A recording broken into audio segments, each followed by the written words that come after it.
Hello guys, in this video I'm going to be talking about Pluto. So Pluto, first and foremost, is the work of two extremely talented mangakas, and so just knowing that, the series is really good.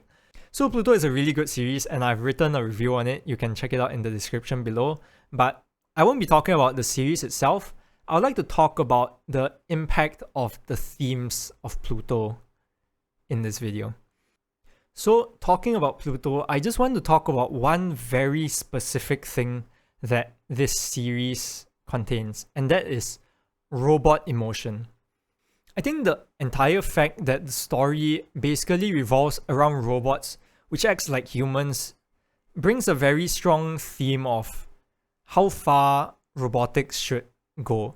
Because if you think about it, imagine that you're watching a video, but the video, I think nowadays, especially with AI generation becoming a very massive thing, imagine that you have an AI who can act, sound, and look exactly the same as the human, but now has their own sentiment, which means that they can basically act on their own while basically being a human while not being a human. That is a very scary thought, and that's kind of what Pluto is showing.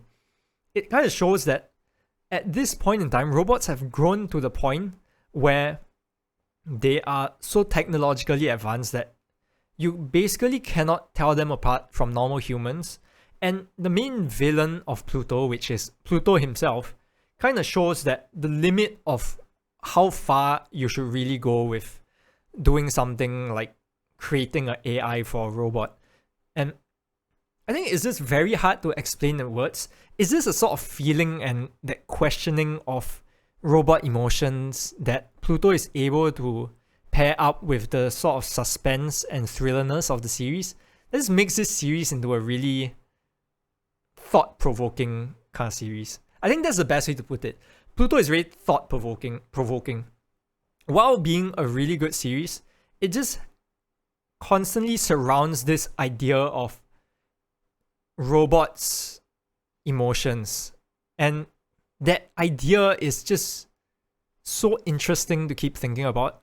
It's very hard to put in words because there's no real way for me to explain this kind of feeling, but just constantly having this thought of robots having emotions while reading this series is just kind of insane to me. And I think that's something that makes the series as interesting as it is.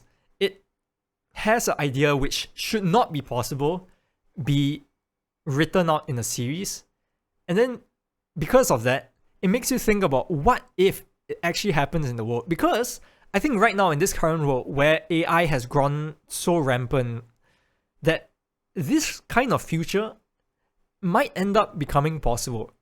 And to think that is a very scary thought.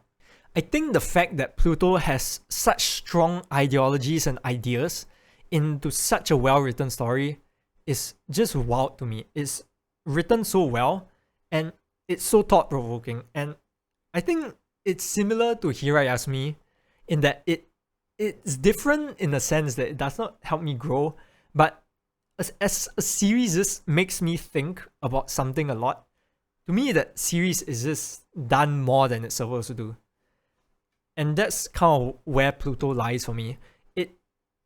It's just an idea it's an idea made into a story, more than a story that contains an idea. And that is what makes Pluto so amazing to me. The fact that you can turn this idea of how far you should go with robots and make it into a story and a precautionary tale of how far you should go is what Pluto is in essence. And it just makes the series hella good. Of course, the proper review for Pluto as like a general whole thing I have in the description. But that to me is why I want to talk about Pluto, and that is the whole idea behind Pluto, which to me is, I think it's a really well written idea with paired up with a really good story and very talented minds that makes Pluto as good as it is. So yeah, that is my thoughts on Pluto, specifically just this idea part. And yeah, that's it for this video. I'll see you guys again in another one. Bye bye.